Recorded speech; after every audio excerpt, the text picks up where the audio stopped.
नमस्कार दोस्तों, मैं सिद्धार्थ आप सभी का बहुत बहुत स्वागत करता हूं। बाबा नीम करोली के बारे में मैंने पिछले कुछ वीडियोस में बताया है कि जब भी मैं बाबा जी का नाम लेता हूं, इनके बारे में पढ़ता हूं, तो एक अद्भुत सी शांति मन में आ जाती है। और ऐसा अनुभव केवल मेरा ही नहीं है, कितने ही लोग जो उनसे मिल चुके हैं, जिन्होंने इनके बारे में पढ़ा है या फिर जो लोग इनको ध्यान करते हैं, उनके साथ में भी कुछ ऐसा ही अनुभव हुआ है। और केवल इतना ही नहीं, कई लोग जिनसे मेरी भी बात हुई है, उन्होंने बताया है कि जब ये कैंची धाम बाबा जी के आश्रम में गए, वहाँ पर बैठे, तो स्वतः ही इनको रोने का मन करा।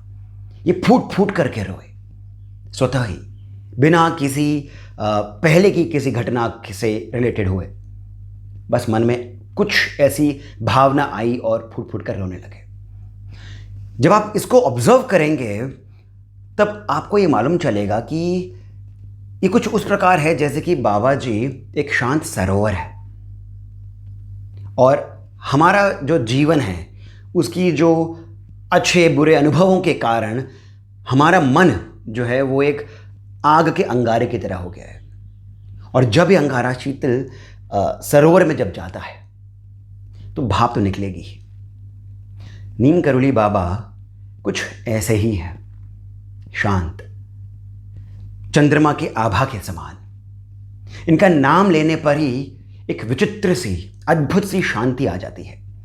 कुछ उसी प्रकार जिस प्रकार आप राम का नाम लेते हैं, श्री कृष्ण का नाम लेते हैं, हनुमान जी का नाम लेते हैं, गुरुओं के नाम में भी कुछ उसी प्रकार का विचित्र सा, एक अद्भुत सा एक आभामंडल होता है। और ऐसा ही कुछ बाबा नीम करोली के साथ में भी था। और इसी में मैं आपको ये बात बोल रहा हूँ कि यदि आपके जीवन में कठिनाइयाँ हैं, यदि आप अपने जीवन में फंसे हुए से महसूस कर रहे हैं, कई सारे दुख हैं जो एक के बाद एक आए जा रहे हैं, कम नहीं हो रहे हैं, घबराहट है, डर है, आप बाबा नीम करोली जी को याद करिए और इस प्रसंग को ध्यान से सुनिए। मेरा विश्वास है कि इस प्रसंग को सुनने के बाद आपके मन में एक ढाढ़स बंधेगा, एक पॉजिटिविटी उभर करके आएगी और उसका कारण भी आपको इस वीडियो के एंड में समझ में आ जाएगा। ये जो प्रसंग है ये वैसे तो लंबा है, परंतु इसे मैं संक्षेप में आपको बताता हूँ, क्योंकि प्रसंग के साथ साथ में क्यों ये प्रसंग बताया जा रहा है ये जानना भी आवश्यक है। ये घटना स्वयं रिचर्ड एल्पर्ट जी के साथ हुई है। रिचर्ड एल्पर्ट जी यानी कि रामदास जी, यानी कि वे व्यक्ति जिन्होंने मिरेकल ऑफ लव नाम की एक किताब लिखी है बाबा नीम करोली जी पर, और इन्होंने अमेरिका में जाकर के बाबा नीम करोली जी के बारे में कई लोगों को बताया। एक ग्रुप भी वहाँ पर इन्होंने स्थापित किया। इनकी जो पहली भेंट हुई थी बाबा नीम करोली जी के साथ, वो कुछ इस प्रकार से हुई थी कि ये अपने एक अमेरिकी दोस्त के साथ में बाबा जी के आश्रम जा रहे थे, क्योंकि इनका जो दोस्त था वो पहले से ही बाबा नीम करोली जी का भक्त था और उन्हें इनके वीज़ा में कुछ दिक्कत थी, तो उससे कुछ बाबा जी की कुछ मदद मिल जाए कहीं से, उसी के लिए ये लोग जा रहे थे वहाँ। अब ये लोग गए थे अपने एक और दोस्त की उधार की गाड़ी लेकर के, बड़ी गाड़ी थी। जब ये वहाँ पर पहुँचे, उस आश्रम से नीचे तलहटी पर जब ये पहुँचे, तब कई लोग जमा हो गए बाहर और इनके जो दोस्त थे, जो कि बाबा नीम करोली जी के भक्त थे, ये गाड़ी का दरवाज़ा खोल करके निकले और सीधे भागे पहाड़ी की ओर। इनके पीछे पीछे वो सभी लोग जिन्होंने इस नई गाड़ी को देखा था, बड़ी सी गाड़ी को देखा था, वे भी इनके साथ ऊपर की ओर भाग लिए। ये जो रिचर्ड एल्पर्ट हैं, ये वहीं पर ही खड़े रहे। इनके बारे में कुछ बताना आवश्यक है। उस समय ये एक हिप्पी की तरह रहते थे। वैसे तो थे ये प्रोफेसर, परंतु ये जो साइकेडेलिक ड्रग्स होते हैं उन पर शोध करते थे। उसी के कारण ये स्वयं भी ड्रग्स लेते थे, एलएसडी लेते थे। तो इनका जीवन कुछ अलग ही तरह का था और उसके कारण बहुत चिड़चिड़ाहटपन था इनके जीवन में। और ये भारत में रहते रहते थोड़ा सा पक गए थे कि कब तक यहाँ पर मुझे रहना पड़ेगा, कब मैं वापस जाऊँगा। तो इनको भी बड़ी एक झल्लाहट सी थी पूरे अपने साथ में हो रहे जितने भी इनके साथ में जो प्रसंग हो रहे थे उनको लेकर के। फिर उन्होंने जब ये देखा कि जब ये इस पहाड़ी के नीचे पहुंचे, गाड़ी को रोका, इनका दो दोस्त है वो उतरा और वो भाग गया पहाड़ी के ऊपर की ओर। और सभी लोग जो घेर करके इनको खड़े थे वो सभी पीछे पीछे उनके हो लिए। तो वे और ज़्यादा चढ़ गए कि मेरी कोई वैल्यू ही नहीं है, किसी ने मुझे पूछा ही नहीं, कोई मेरे रुक भी नहीं रहा है। तो क्या करते ये भी पीछे पीछे हो लिए। जब ये ऊपर की तरफ पहुंचे तब इन्होंने देखा कि एक पेड़ के नीचे एक व्यक्ति बैठे हैं। इन्होंने ये भी देखा कि वे सभी लोग जो 10-12 लोग थे, इन्होंने इस व्यक्ति को घेर करके ये लोग बैठे हैं। और जो इनका जो मित्र था, वो भी अमेरिकन जो था, उसने दौड़ करके इन व्यक्ति को साष्टांग प्रणाम किया। अब जो इनके मन में चल रहा था वो इन्होंने लिखा है इस लेख में। इन्होंने ये सोचा कि ये क्या हो रहा है, मैं इस व्यक्ति को प्रणाम नहीं करूंगा, मैं इसे जानता नहीं हूं, मेरे ऐसी कोई आस्था नहीं है, मैं इसे प्रणाम नहीं करूंगा, ये जो भी चल रहा है क्या हो रहा है। फिर इन्होंने देखा कि जो व्यक्ति हैं जो पेड़ के नीचे बैठे हुए थे, इन्होंने इस अमेरिकन व्यक्ति की पीठ पर जोर से हाथ चलाया। बड़ी विचित्र सी बात थी एक अमेरिकन के लिए कि ये किस प्रकार का एक भाव जो है ये एक्सचेंज हो रहा है। ये पीट रहे हैं कि ये प्यार कर रहे हैं, समझ में नहीं आया। उसके बाद में ये जो व्यक्ति थे जो पेड़ के नीचे बैठे थे, इन्होंने रिचर्ड एल्पर्ट की ओर देखा। फिर देख करके जो इनके मित्र थे उनसे पूछा, क्या तुम्हारे पास महाराज जी की तस्वीर है?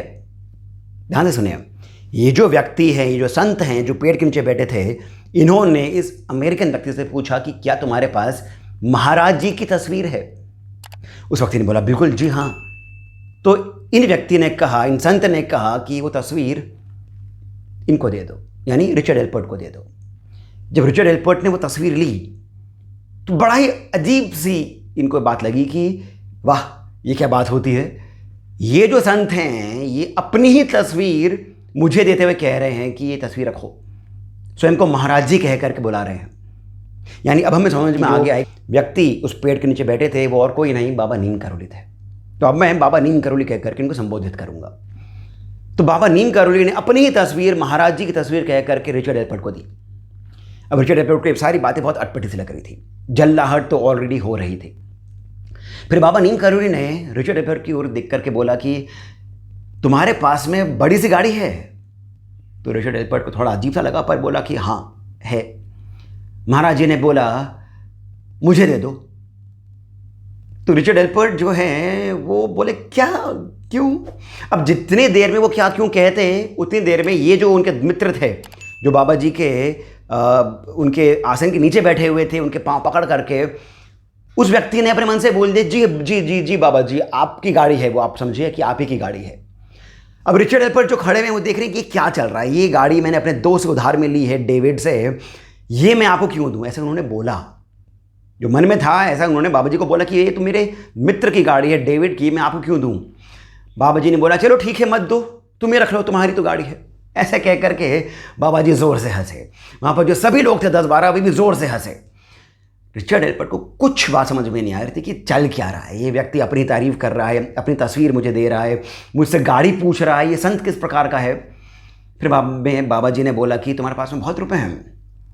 इस व्यक्ति ने बोला, रिचर्ड एल्पर्ट ने बोला जी हाँ हैं। तो बाबा जी ने कहा तो ठीक है, तुम ऐसा करो, ऐसी ही एक गाड़ी खरीद करके मुझे दे दो। अब रिचर्ड एल्पर्ट के मन में फिर से सवाल आया कि $7,000 की गाड़ी, यानी 1970s के अंदर $7,000 की गाड़ी मैं आपको क्यों दूं? फिर से बाबा जी खूब हंसे। फिर बाद में बाबा जी ने वहाँ पर जो खड़े थे लोगों से कहा कि इनको ले जाइए, कुछ खाना वाना दे दीजिए, खाना खिलाइए, इनको ठहराइए जगह पर।